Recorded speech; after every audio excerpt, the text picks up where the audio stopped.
Why should I worry? Why should I care?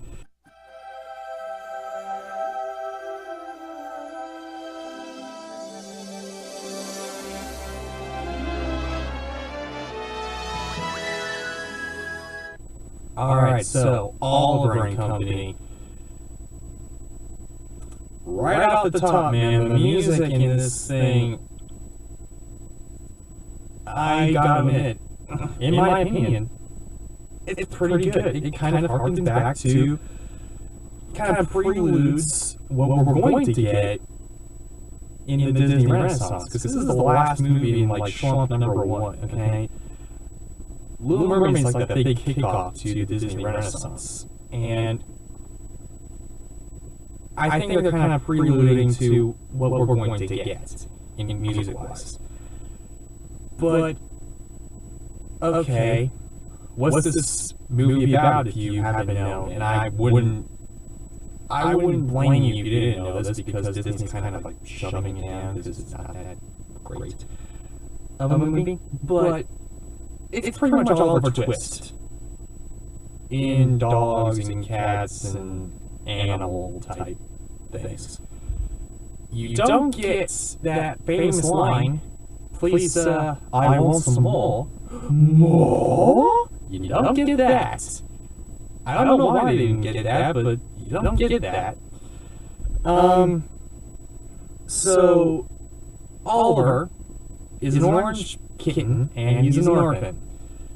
He doesn't have an owner, and all of a sudden he's taken up by these rogue pets, if you will, owned by this street merchant, I guess, who tries his best to make a living, but apparently he borrowed some money from this evil CEO, I guess, and he wants his money back.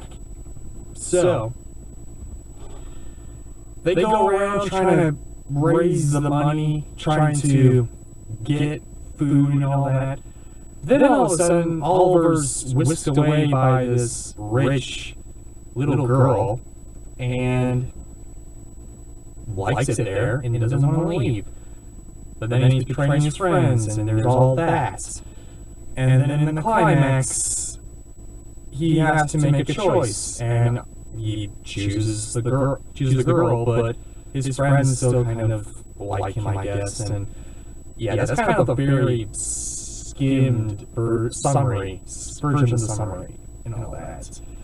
There's more, but I'm not going to get into it because we need to talk about the good and the bad, and then you'll probably explain a little bit more. So let's talk about the good. As I said before, the music, it's very catchy, especially that song, "Why Should I Worry? Why Should I Care?" That song is just gonna be in my head all the time, man. I mean, correct me if I'm wrong, but I think the guy who played the main dog is Bob Dylan. I'm not completely sure, but I think it was Bob Dylan. And he wrote most of the music in this thing, and most of the music, for the most part, works. Songs are okay. Songs are kind of very, very catchy range from very, very catchy to kind of forgettable. Like the song with the poodle song, she's just singing about how great she is and all that. That's forgettable. But the "Why Should I Worry" song, I mean, it's sung at the end, so they knew it was a great song and it'd be very catchy. So there you go. I think they did a good balance here because it takes place in modern, quote, modern 1988 New York City. And, well, normally when Disney tries to be hip and cool and relevant to modern times, they don't do it quite that well. AKA Goof Troop, AKA the Mighty Ducks cartoon, aka the Mighty Ducks movies, if you will. Yeah, they don't do it quite that well. At least back then, between 1995 and 2005 especially, they don't do it quite that well. But here, they don't have a lot of, modern day language in the 80s, if you will. There's not a lot of cliches, there's not a lot of stuff. There's not a lot of sayings and whatever that makes it just so sour like it usually does with this type of Disney movie. No, the writing is actually not that bad, where it leaves a lot of the sayings and a lot of the cliche lines, if you will, from the 80s. It leaves it out. So you get kind of a timeless writing, timeless type movie as far as the writing goes, and you don't connect it to necessarily 1988. You connect it to more like modern times, like after, I guess, 1970. I guess it can be anywhere in that time. So yeah, there you go. I think the writing's pretty good, so there you go. The side characters are pretty good. I mean, the Bob Dylan dog, I think, was pretty good. The Chihuahua was hilarious, and the Shakespeare dog was again hilarious. I think the Shakespeare dog kind of harkens back to that time, I guess. I know that Charles Dickens wrote Oliver Twist, but I have a feeling that the reason why they had the Shakespeare dog was to harken back to the older times of book writing and plays and all that. Even though Shakespeare was dead like 200 years after Charles Dickens became hip. So, but yeah, I kind of get the feeling that there was some kind of connection there with that. I mean, who wants to be a Charles Dickens? No one will get a Charles Dickens dog, but they will get a Shakespearean lover dog and all that. So, there you go. The side characters were hilarious. I mean, again, the Chihuahua, you would think that the Chihuahua would be spouting a lot of sayings from the 80s and all that, modern day sayings, but he doesn't. He doesn't really do all that. He's just, the Mexican Chihuahua who's gets zapped by electricity a whole lot and kind of crazy, he's funny. I'll give him that. The girl, again, the actress who plays the girl is a good actress. The character itself was actually okay. She was kind of believable. One thing, though, I don't understand why they wouldn't include the parents, but whatever. Yeah, the girl was pretty okay. I don't have really that many complaints about it, especially for this type of Disney movie. Oliver himself, the main character, he's not that bad either. I mean, he's okay. I'll give it to him that he's okay. A little bland for my taste, but he's serviceable. He's serviceable in this type of movie. And now for the bad. And the bad is the animation. Even though it's better than like the cheap animation that they were doing earlier, it's still kind of bad. I mean, there's some points where it's like the backgrounds, especially New York City, when you're seeing it as like the oil paintings and all that, that was beautiful. But you get closer, you see the people moving and all that up close to the city and on street level. Doesn't look that great. that much at all. So, yeah. The animation is serviceable, but it's not great, I guess. Again, I don't think it's this fault for the movie. I don't think it's the movie's fault because it's Oliver Twist.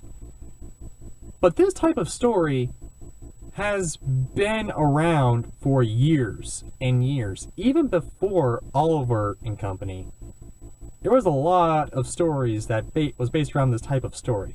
So it's kind of bland. It doesn't really add anything to the overall story. It kind of takes some stuff out, actually, but yeah, you've seen the story before, and it's going to be kind of bland. Again, not the fault of the movie, but they could have made it a little bit better, in my opinion. Some of the plot, again with the story, some of the plot points are kind of confusing. Especially since they took a lot of stuff from the book out of this movie. Like, for instance, I don't get why his friends, his dog rogue friends, if you will, why they don't support Oliver in finding an owner, because he's rich. He's rich now. He could bring them food. They don't have to go out and hunt for it anymore. They could just ask Oliver to give them the food, and he would give them the food. I don't understand what the heck their deal is, man.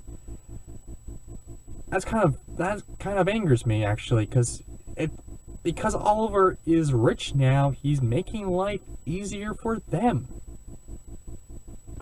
I don't get it, honestly.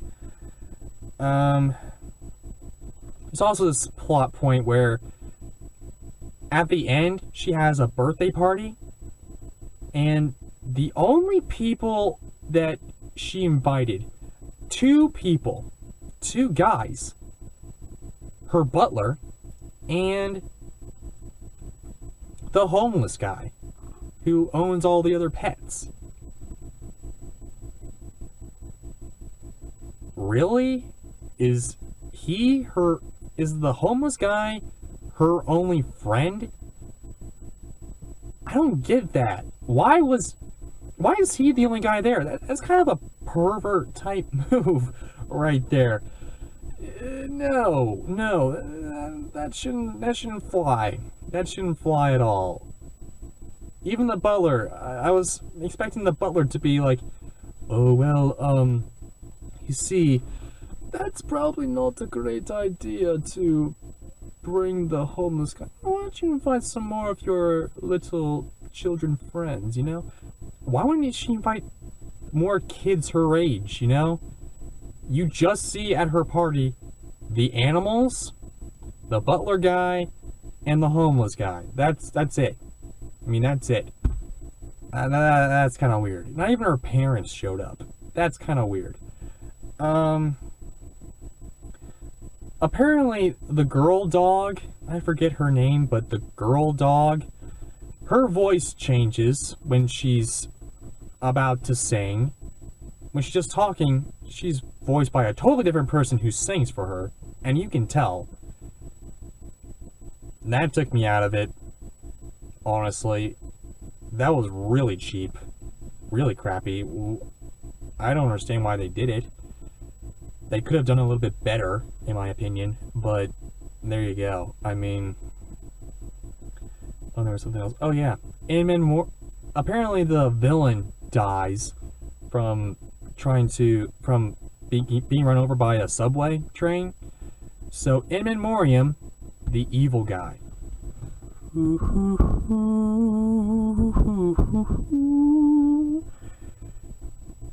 And yeah, the evil guy, not that evil. He's just a one-dimensional evil guy. Doesn't even get into the pantheon of Disney villains. He's kind of he's not that great. Not that great at all. And other than that, I mean, overall the movie's, I'm gonna give this movie an okay. Because it's not terrible, but it's not great either. I mean, you can watch it and you won't get affected by it. It's kind of like a one-off Disney movie, you know? It's just something to be like, I don't want to feel anything. I don't want to feel sad, but why not just put in an Oliver and Company? There you go. That's the movie, I guess. Okay. So, guys, subscribe to the channel, comment, like, tell me what you want me to review next, because I'm not going to be doing these Disney reviews all the time, okay? I'm running out of Disney movies. I don't know what to review next. So, comment, subscribe, and tell me what you want me to review for you. Something movie related, not TV, because I'm still trying to catch up on all these TV shows, because, I don't know, I haven't got around to it yet. But now I have, so I'm still trying to do it for you guys. So comment, subscribe, and tell me what you want me to review next. And, yeah.